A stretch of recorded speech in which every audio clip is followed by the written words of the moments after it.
Hello my dear students, class 10th student. आज का मेरा नया टॉपिक और आज हम डिस्कस करेंगे फिजिक्स का एक बहुत ही इंटरेस्टिंग टॉपिक, इलेक्ट्रिसिटी या current electricity. But before start this topic, once again मैं वीरेंद्र माथुर आपका इस चैनल पे बहुत बहुत बहुत स्वागत। एक नया कॉन्सेप्ट, एक नया video, class 10th student, electricity, right. इस टॉपिक में हम बेसिक कंसेप्ट ऑफ इलेक्ट्रिसिटी, उस इलेक्ट्रिसिटी को पढ़ने से पहले हम कुछ फंडामेंटल कॉन्सेप्ट्स डिस्कस करेंगे, देन कुछ न्यूमेरिकल प्रॉब्लम्स हम डिस्कस करेंगे। बट बिफोर एक्सप्लेन इलेक्ट्रिसिटी हमें कुछ फंडामेंटल लेवल पे कुछ वर्क करना पड़ता है, राइट।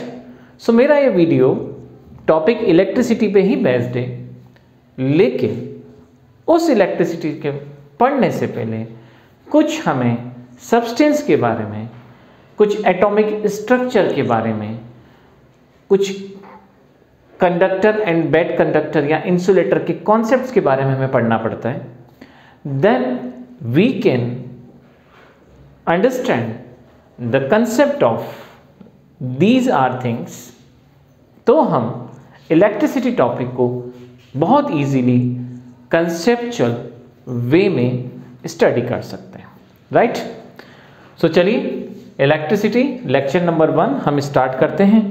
आपने देखा होगा आपके चारों तरफ इलेक्ट्रिसिटी, लेकिन अगर हम बात करें कि इलेक्ट्रिसिटी के अंदर जब हम स्टडी करते हैं तो एक बेसिक कॉन्सेप्ट क्या समझ में आता है, तो देखिए ध्यान से, आपको कॉन्सेप्ट समझ में आएगा। एक वायर, हमेशा आपने देखा होगा एक सोर्स होता है, सोर्स बैटरी हो सकती है, आपके घर में बहने वाला जो 220 वोल्ट या 240 वोल्ट का जो करंट होता है, पोटेंशियल जो होता है, आपने देखा होगा वो एक सोर्स होता है। लेकिन इन सब सोर्स से पहले आपने देखा होगा आपको एक वायर। दैट मीन्स आज जो मैं आपको डिस्कस करने वाला हूँ, आज हम डिस्कस करेंगे सब्सटेंस के बारे में, मटेरियल के बारे में। मटेरियल सब्सटेंस का इस टॉपिक से क्या रिलेशन है, पहले हम वो समझेंगे। बेसिक लेवल पे हम जानते हैं कि एक मटेरियल, एक substance is a consist of atom. जो सबसे स्मॉलेस्ट पार्टिकल हमने कंसिडर करा है, वो हमने कंसिडर करा है, this is the atom, right. So आप देखिए इलेक्ट्रिसिटी हम टॉपिक स्टार्ट कर रहे हैं और हम टॉपिक की शुरुआत केमिस्ट्री के कॉन्सेप्ट से कर रहे हैं। क्या रिलेशन होगा, क्योंकि जब आप ये रिलेशन समझते हैं तो आपको इलेक्ट्रिसिटी में जो करंट का फॉर्मूला है वो समझ में आता है कि हम उस फॉर्मूले में चार्ज का क्यों इस्तेमाल करते हैं। करंट इलेक्ट्रिसिटी जब हम टॉपिक पढ़ते हैं तो बार बार हम चार्ज वर्ड यूज़ क्यों करते हैं। एक्चुअल में ये चार्ज होता क्या है, इलेक्ट्रॉन्स का जो फ्लो होता है वो क्यों होता है, तो इन कुछ छोटी मोटी बातों के हमें जवाब केमिस्ट्री के अंदर मिलते हैं। तो सबसे पहले मैंने शुरुआत करी है मटेरियल से या सब्सटेंस से। We all know every material is a consist of small particle atoms, right. So हम शुरुआत भी यहीं से ही करेंगे कि सपोज आज तक हमने किसी ने एटम नहीं देखा, बट कल्पना कीजिए वो सबसे छोटा पार्टिकल, अगर आप इमेजिन कर सकें, कल्पना कर सकें, तो वो छोटे से छोटा पार्टिकल भी हम मान के चलते हैं गेंद के समान, एक स्फेरिकल के समान होगा, जिसे हमने नहीं देखा है। तो हम एक एटम को एक स्फीयर की तरह समझते हैं और इसी पे अपनी स्टडी आगे बढ़ाते हैं। अब आप देखिए एक एटम की जो मेजर एलिमेंट्स होते हैं, सबसे इंपॉर्टेंट बात आपको मेजर एलिमेंट्स जो पता होंगे एक एटम के, वो इलेक्ट्रॉन्स, प्रोटॉन एंड न्यूट्रॉन, या ज़्यादा से ज़्यादा न्यूक्लियस आपने सुना होगा। बट माय डियर स्टूडेंट्स, इसके आगे जहाँ और भी है, इस एटम के अंदर जब आप स्टडी करेंगे तो और भी एलिमेंट्स हैं जो खोजे जा चुके हैं। जब आप हायर क्लासेस में जाएंगे सो आप देखेंगे कि एटम के और भी एलिमेंट्स हैं, बट आज हम डिस्कस करेंगे सिर्फ इसके कुछ बेसिक एलिमेंट्स के बारे में जो आप जानते हैं।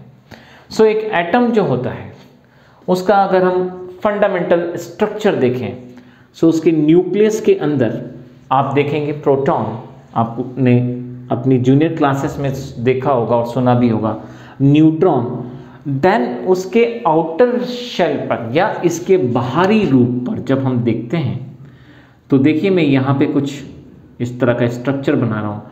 यहाँ पे हम जानते हैं कुछ इलेक्ट्रॉन्स ऐसे फ्लो करते हैं like this, right. So this is the very basic common structure of atom. यहाँ से दो स्टोरीज हम समझ सकते हैं या सुन सकते हैं, ध्यान से देखिएगा। अगर मैं बात करूं तो आयरन के अंदर भी यही एटम का कॉन्सेप्ट होगा और एक लकड़ी के अंदर भी यही कॉन्सेप्ट होगा। आप जानते हैं लकड़ी इज अ इंसुलेटर, लकड़ी के अंदर वुड के अंदर करंट फ्लो नहीं करता है, बट एक अगर गोल्ड, सिल्वर, एल्यूमिनियम, कॉपर उसमें करंट फ्लो करता है। कहीं ना कहीं इनका आंसर इसके अंदर छुपा हुआ है। तो चलिए हम डिस्कस करते हैं। एटम के इलेक्ट्रॉन के बेसिकली दो नेचर हम मान सकते हैं हमारे टॉपिक से रिलेटेड, हम कोई डिटेल में नहीं जाना। पहला नेचर, ये न्यूक्लियस और ये इलेक्ट्रॉन इनमें आपस में एक रिलेशन होता है और इंटरमॉलिक्यूलर फोर्स ये इन इलेक्ट्रॉन्स को पकड़े रखता है, लेकिन कभी ये फोर्स बहुत वीक होता है और कभी ये फोर्स बहुत स्ट्रॉन्ग होता है, राइट। सो मान लेते हैं जो आउटर मोस्ट शेल में इलेक्ट्रॉन्स आप देख रहे हैं, ये इलेक्ट्रॉन अगर इनको कुछ एक्स्ट्रा एनर्जी दी जाए तो जिस एनर्जी से ये बंधे हुए हैं उस एनर्जी से ज़्यादा एनर्जी गेन करके ये अपना सरफेस छोड़ देते हैं या आप देखेंगे दूसरे सरफेस में चले जाते हैं, राइट। सो ये थ्योरी का हमारी इलेक्ट्रिसिटी से क्या रिलेशन है, पहली बात। दूसरी बात, कुछ इलेक्ट्रॉन्स ऐसे होते हैं जो इतनी स्ट्रांगली बॉन्ड होते हैं कि जब आप उन्हें चार एक्स्ट्रा एनर्जी देते हैं तो वो अपनी जगह नहीं छोड़ते हैं। यही दो के कारण हम इलेक्ट्रिसिटी टॉपिक को डिस्कस करते हैं। पहली बात, जब हम बात करते हैं तो दोनों को हम चार्ज से रिप्रेजेंट करते हैं। फर्स्ट थिंग, मैंने आपसे कहा हम ज़्यादा डिटेल में डिस्कस नहीं करेंगे क्योंकि हमारा केमिस्ट्री सब्जेक्ट नहीं है। नाउ चार्ज के दो नेचर होते हैं, एक नेगेटिव चार्ज और एक पॉजिटिव चार्ज। दोनों को ई लिखा जाता है। अगर मैं इसके आगे प्लस अप्लाई कर दूंगा तो ये पॉजिटिव चार्ज होगा और अगर मैं माइनस अप्लाई करूंगा तो ये नेगेटिव चार्ज होगा। पहली बात, राइट। सेकंड थिंग, जो नेगेटिवली चार्ज होते हैं ये आउटर मोस्ट शेल में मूव करते हैं।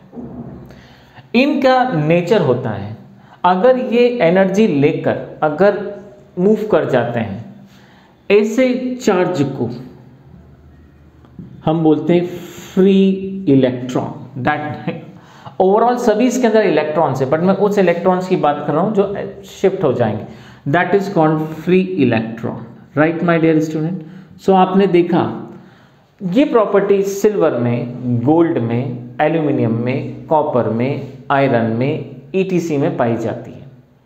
इस कारण से जब हम इन चार्जेस की स्टडी करते हैं तो हमने देखा है कि ये इनके सरफेस पे आसानी से रिवॉल्व कर सकते हैं अगर हम इन्हें कुछ एक्स्ट्रा एनर्जी दें तो। लेकिन कुछ ऐसे चार्ज होते हैं जिनको हम एनर्जी दें तब भी वो मूव नहीं करते।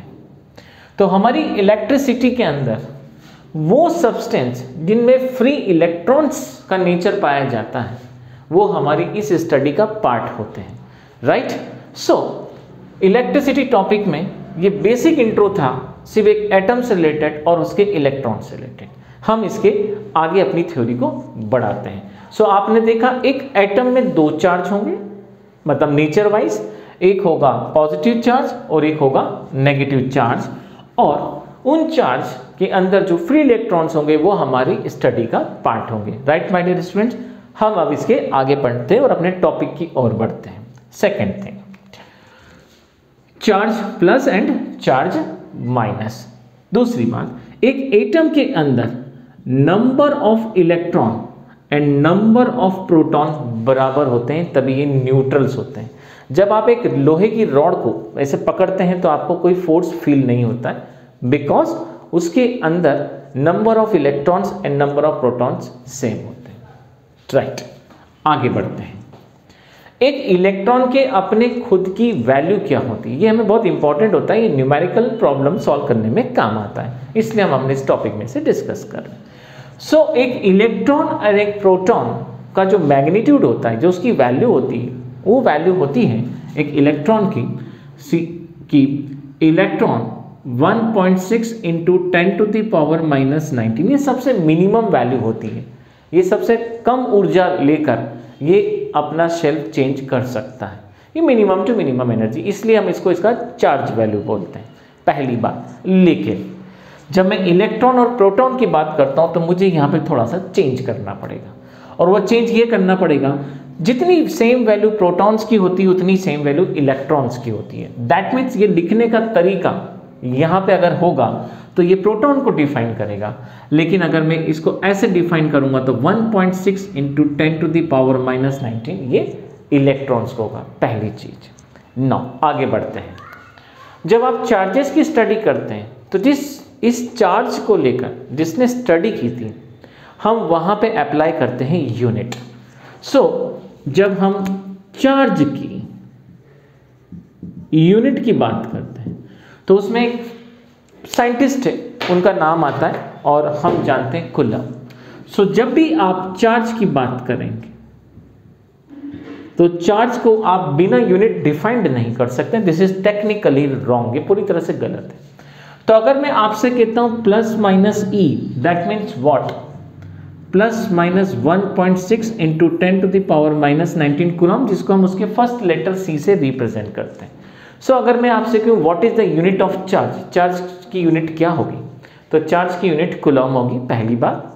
दूसरी बात, एक चार्ज का जो मैग्नीट्यूड होगा, मिनिमम मैग्नीट्यूड, वो ये प्लस और माइनस के रिस्पेक्ट में हम देखें, बट अगर उसका मैग्नीट्यूड देखें तो 1.6 इंटू 10⁻⁻⁹, और अब सही होगा अगर हम इसके आगे सी लगा दें, कूलम, क्योंकि बिना हम उसको यूनिट के डिफाइंड नहीं कर सकते। So this is the basic concept of this things. तो आप समझ गए होंगे हमारे इलेक्ट्रिसिटी के अंदर चार्ज का क्या इंपॉर्टेंस होता है। बिना चार्ज के हम कभी भी करंट इलेक्ट्रिसिटी टॉपिक नहीं कर सकते।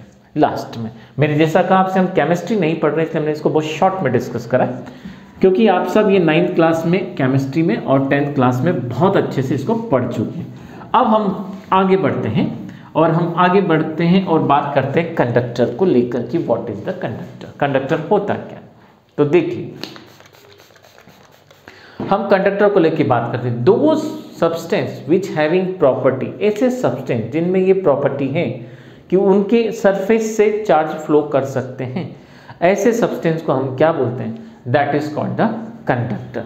सो अगर मैं आपसे कहूं कंडक्टर, तो कंडक्टर का मीनिंग क्या होगा, the charges flow on the surface, अगर उसके सरफेस पे चार्ज फ्लो कर जाए, such kind of the substance is called conductor. Silver is a conductor, iron is a conductor, aluminium is a conductor, copper is a conductor, etc आप देखेंगे। लेकिन would is not a conductor, plastic is not a conductor, glass is not a conductor, ऐसे हम n number of examples ले सकते हैं। सो हमारे current electricity में हम टॉपिक जब पढ़ते हैं इलेक्ट्रिसिटी, तो हमें कंडक्टर का कॉन्सेप्ट भी समझना पड़ता है, चार्ज का कॉन्सेप्ट भी समझना पड़ता है, ये हमने बेसिक लेवल पे स्टडी करी। चलिए अब हम आगे बढ़ते हैं अपने नेक्स्ट कॉन्सेप्ट्स की ओर, और अब हम टॉपिक स्टार्ट करते हैं इलेक्ट्रिक करंट या current electricity. Right my dear student, तो करंट इलेक्ट्रिसिटी या इलेक्ट्रिक करंट स्टार्ट करने से पहले मैं यहाँ पे एक स्ट्रक्चर ड्रॉ करता हूँ, और मान के चलते हैं हमारे पास में एक कंडक्टर है। अब अगर मैंने कंडक्टर बोला है मतलब इसमें ये प्रॉपर्टी है कि इसके अंदर इलेक्ट्रॉन फ्लो होंगे, लेकिन जब चार्ज फ्लो होते हैं तो कोई रीजन होता है, बिना रीजन के कुछ फ्लो नहीं होता है। इस टॉपिक में मैं आपको अभी शॉर्ट में समझा रहा हूँ, जब मैं इसके आगे पोटेंशियल पढ़ाऊंगा तो मैं आपको बहुत डिटेल में समझाऊंगा। शॉर्ट में इन द सेंस इसलिए कि आप मार्केट से जब बैटरी लेकर आते हैं और अपनी वॉल क्लॉक में लगाते हैं तो वॉल क्लॉक चलने लगती है, इसका मतलब आपने क्या करा, एक सोर्स दिया, उस सोर्स के कारण क्या हुआ, फ्लो होने लगा, चार्जेस का फ्लो होने लगा। राइट माय डियर स्टूडेंट्स, सो हम यहाँ पे जो स्ट्रक्चर बनाएंगे, इस स्ट्रक्चर को अगर हम डिफाइन करें तो ये कि कंडक्टर, इस कंडक्टर को हमने एक बैटरी या एक सेल से जोड़ा जिसका सिंबल होता है ऐसा। जब हम इसको आगे और डिटेल में करेंगे तो मैं आपको पूरा ब्रीफ में समझाऊंगा कि कहाँ प्लस कहाँ माइनस होता है, बट अभी हम बेसिक लेवल पे पढ़ रहे हैं इसलिए मैंने इसको पूरा सर्किट भी बोलते हैं। जब हम सर्किट पढ़ेंगे तो और डिटेल में पढ़ेंगे। तो जब इस कंडक्टर को मैं इस प्रकार से एक सिस्टम देता हूँ तो इसके अंदर के जो इलेक्ट्रॉन्स हैं वो क्या होने लगते हैं, वो मूव करने लगते हैं।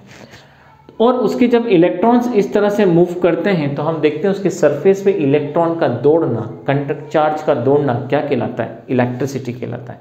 इसका मतलब इलेक्ट्रिसिटी को अगर मैं डिफाइन करूं, flowing of the charge, charge का उसके सरफेस पे दौड़ना, that concept is called the electricity. Right my dear student. तो चलिए हम यहाँ पे करंट इलेक्ट्रिसिटी को डिफाइन करते हैं, उसकी डेफिनेशन डिफाइन करते हैं। तो देखिए इसकी डेफिनेशन जब हम बनाते हैं, इसको डेफिनेशन के फॉर्म में डिफाइन करते हैं। सो मैं यहां पे लिख रहा हूं करंट। तो देखिए सबसे पहले मैं फॉर्मूला लिखूंगा, फिर उसकी डेफिनेशन बनाऊंगा ताकि आप फॉर्मूला समझ के डेफिनेशन लिख सकें। यूजुअली हम इसको लिखते हैं I और Q अपॉन T, ये कॉन्सेप्ट होता है। अब देखिए आपके सामने मैं डेफिनेशन लिखूंगा। I को हम रिप्रेजेंट करते हैं करंट से, Q का मतलब होता है उसमें बहने वाला चार्ज, और T का मतलब होता है समय। इसको देखने के और मैथमेटिकली देखने के दो तरीके। अगर मैं इसकी डेफिनेशन लिखूं तो हम लिखेंगे करंट, आप देखेंगे it is a ratio of charge per unit time. I repeat again, current मतलब I is the ratio, ratio का मतलब न्यूमरेटर डिनोमिनेटर, इसको रेशियो बोलते हैं, is a flow of charge, और इसको बोला जाता है पर यूनिट टाइम। जब भी हम ये बोलते हैं तो इस लाइन का मतलब होता है पर यूनिट, और नीचे जब हम बोलते हैं उसके आगे टाइम। सो अगर मैं आपसे बोलूं तो देखिए मैं लिख के बता रहा हूं, मेरे इशारे को समझिएगा। Current is the ratio of, जैसे ही मैंने रेशियो बोला आप वैल्यू लिख दीजिए, is the ratio of flow of charge. अब रेशियो में क्या दिख रहा है, न्यूमरेटर में फ्लो ऑफ चार्ज। इस लाइन को मैंने अभी आपसे बोला per unit interval of time. जब ये कॉन्सेप्ट होता है तो यही आप यहां पे लिख सकते हैं बिना याद करें। तो हम बोलेंगे करंट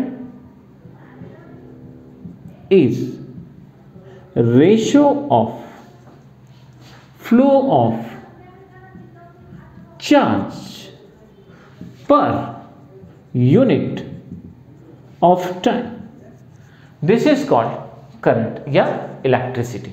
एक कंडक्टर के अंदर चार्ज का बहना समय के रिस्पेक्ट में क्या कहलाएगा, हम इसे बोलेंगे this is called the electric current. So I hope so आप डेफिनेशन देख के बना सकते हैं कि इसे कैसे करना है, पहली बात। दूसरी बात, करंट को डिफाइन करने का फॉर्मूला बेस्ड तरीका। सो अब हम बात करेंगे इसके फॉर्मूले की कि इसका फॉर्मूला क्या हो सकता है।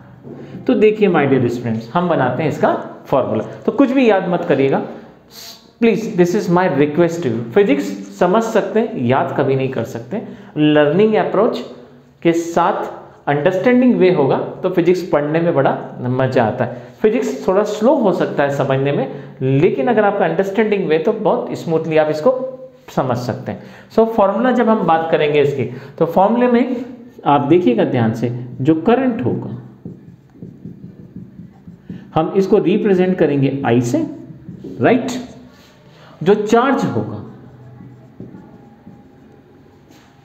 उसको हम रिप्रेजेंट करेंगे स्मॉल q से या कैपिटल Q से, और आप जानते हैं जो टाइम होता है उसको हम रिप्रेजेंट करेंगे स्मॉल t से या कैपिटल T से। तो this is the concept. Okay, so देखिए जो यहां लिखा हुआ है हम उसी को डिफाइन कर रहे हैं। So current I equals to Q divided by T, this is the formula of current, पहली बात। सेकेंड थिंग, जैसे आप ये फॉर्मूला करते हैं उसके बाद आपको करना रहता है यूनिट के बारे में डिस्कशन। तो हम डिस्कस करेंगे यूनिट के बारे में कि व्हाट अबाउट द यूनिट। सो देखिए I की जब हम यहाँ यूनिट की बात करते हैं तो I का यूनिट क्या हो सकता है। सो I हम डिफाइन करते हैं एम्पियर से। Q अभी आपको मैंने यूनिट बताई थी इसके पहले, कूलम। सो कूलम्स, राइट। T आप देखेंगे टाइम। सो जब हम इसी प्रोसेस को आगे बढ़ाते हैं, सो एम्पियर इक्वल्स टू C मतलब charge divided by time. And time मतलब क्या हो जाएगा, सेकेंड। सो आप देखेंगे जब हम इसको डिफाइंड करते हैं, जब हम इसको एक्सप्लेन करते हैं पूरी तरीके से, so ampere, coulomb and second, this is the basic concept, right my dear student. चलिए आगे बढ़ते हैं हम इसके आगे। नाउ नेक्स्ट कॉन्सेप्ट क्या होगा, ये इंट्रोडक्शन ऑफ इलेक्ट्रिसिटी था जो मैं आपको बहुत आराम से डिटेल में समझा रहा हूँ। अब हम इसके आगे बढ़ते हैं। इसके आगे हमें न्यूमेरिकल सॉल्व करने के लिए कुछ रिक्वायरमेंट होगी डेटा की, मैं यहाँ पे एक्सप्लेन कर रहा हूँ वो डेटा क्या होना चाहिए, right. So A equals to C by, आपने देखा कॉन्सेप्ट्स। अब जब हम इसको आगे डिस्कस करेंगे तो इसको सॉल्व करने में 1 मिली एम्पियर, राइट। करंट को मेजर करना है। अब सबसे इंपॉर्टेंट बातें आती है, अगर हम करंट को मेजर कर रहे हैं तो करंट को मेजर करता कौन है, उस इंस्ट्रूमेंट का नाम क्या है। तो देखिए सबसे पहले मैंने आपको मेजरमेंट बताया, अब मैं उस एपरेटस का नाम बता रहा हूं, एमीटर। तो हम जब उस एपरेटस की बात करते हैं तो देखिए मैं यहां पे उसको एपरेटस को डिफाइन करूंगा, और हम एपरेटस को जब डिफाइन करते हैं तो देखिए उसका बेस्ट तरीका ये होगा, मैं यहाँ बोर्ड पे आपको इसी यहीं कॉर्नर पे लिख देता हूं, और हम उसको डिफाइन करते हैं एमीटर से। तो एमीटर जो होता है ये एक ब्लैक कलर का बॉक्स होता है जिसके अंदर हम सर्किट में लगा देते हैं तो बहने वाले करंट का अमाउंट मेजर कर लेता है, राइट। सो आपको मैं मेजरमेंट का कॉन्सेप्ट समझा रहा हूं कि करंट को मेजर कैसे करते हैं। तो इंस्ट्रूमेंट याद रखें, एमीटर वो इंस्ट्रूमेंट होगा। अब हम उसकी वैल्यूज निकालते हैं। तो जब हम उसको मेजर करते हैं तो कुछ हमें न्यूमेरिकल डेटा मिलता है। तो जब हमें न्यूमेरिकल डेटा मिलता है 1 मिलीमीटर, तो ये एपरेटस का नाम हो गया 1 मिलीमीटर। 1 मिलीमीटर को हम 1 MA से रिप्रेजेंट करते हैं, और इसकी जो मैथमेटिकल वैल्यू लिखते हैं वो 10⁻³ एम्पियर होती है, राइट माय डियर। तो कम करंट को मेजर करते हैं हम एम्पियर से। इंस्ट्रूमेंट हो गया हमारे पास एमीटर, राइट। सेकेंड थिंग, इसको हम स्मॉल कर देते हैं, वुड बी बेटर। सो ये स्मॉल a हो गया। नाउ द सेकेंड थिंग, अब माइक्रोमीटर।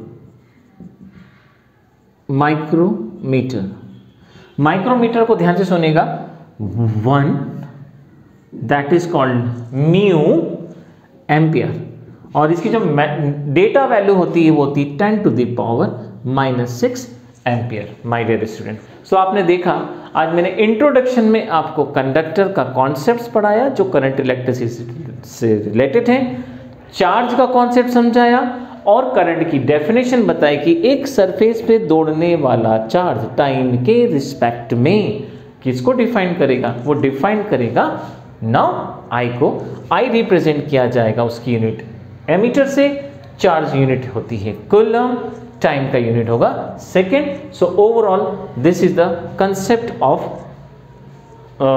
Electric current.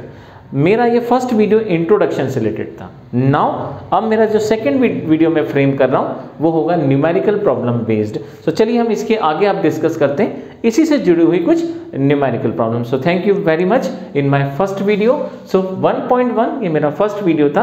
अब हम डिस्कस करेंगे 1.2 मेरे अगले वीडियो में न्यूमेरिकल प्रॉब्लम के साथ।